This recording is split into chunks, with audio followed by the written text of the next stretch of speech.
Hello, what's up? Hello Philippines, hello world. Ito na naman po tayo para mag-react at mag-comment dito sa isang video. Sobrang init ng panahon, no? Ang aga nga ng uwi ng mga estudyante. Kasing init ng ulo nitong magiging issue natin. So, pakinggan na natin. Kaya si Sara, I am very sure matatalo sa 2028. Sigurado yan, itagalit sa bato yan. Kawawa si Sara. Oh my God, sino tong taong to? Ito si Gadon, di ba? Ito yung nagka-issue na parang may mga bad words ata na sinasabi. Parang ito nga yun. Maka-BBM pala to. Akala ko maka-Duterte to eh. Akala ko yung mga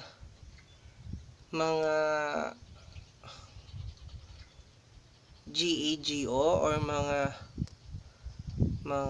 may mga maling ginagawa is maka-Duterte lang. Meron din palang maka-BBM.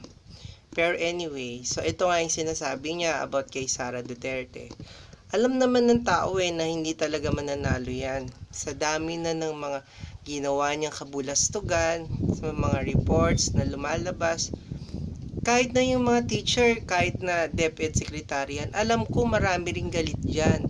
Sa dami ng mga ginawa niyang pagbabago. Tingnan mo yung ginawa ng tatay niyang pagbabago dito sa schedule ng school year. Tingnan mo ang nangyayari ngayon. Tostado ang mga kabataan sa school. Tingnan mo ngayon, umuwi ng maaga kasi hindi kaya ng mga estudyante ang init ng panahon. So, tingnan na lang natin talaga. Hindi naman natin masasabi. Dahil hindi niya ito kasalanan. Kaibigan ko si Sara. Marahil kami nagsama sa kampi. Dahil hindi niya kasalanan eh. Ang nagpahamak sa kanya, yung tatay niya, yung mga DDS at itong mga vloggers na mga DDS. Sigurado. Medyo may point naman kasi ang gumagawa naman talaga ng ingay itong tatay niya at saka itong mga DDS vloggers. Yung mga sinasabi natin na yung publicity or yung bad or good publicity, still publicity. Totoo yun, pero nasisira talaga si Sara dahil sa mga ginagawa ng tatay niya at totoo nitong mga vloggers. Matatalo si Sara sa 2028.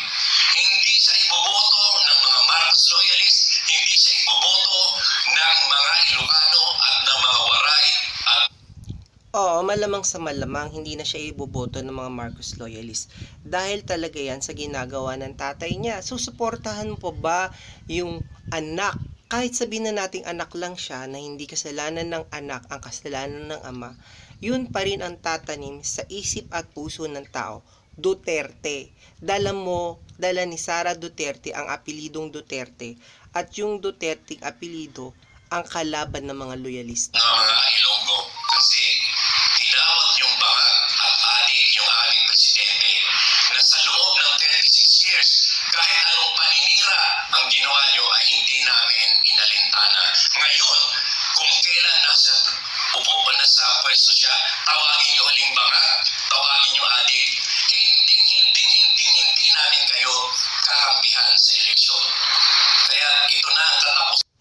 Yan, totoo nga naman kasi sa dami ng pagkakataon, bakit ngayon pa? Ngayong nakaupo siya. Akala nyo dahil dyan is mapapaalis nyo si Duterte. Hindi katulad ni Digong si Marcos. Si Marcos is behave, nag-iisip, may utak. Pero si Duterte, ewan ko lang. Ng pangarap ni Sara para maging presidente. Bumalik na lang siya sa pagkamayor sa Davao. So, diniscuss natin, ay ang bigyan niyo ng highlight. I think that's the best option para sa kanya. Pero maglalaban sila ni Baste. Wala tayong magagawa kasi sinisira ni Digong ang reputasyon ng kanyang mga anak. Kahit sabihin na natin na siya ang gumawa nito para sa kanila, maling-mali pa rin. Kung wala ka na sa pwesto, pabayaan mo na yung mga taong nandyan. Ito lang ang natutunan natin dito Kailangan marunong tayong tumanggap. Kasi hanggat hindi natin natatanggap, hindi tayo makakapagsimulang muli. Adios.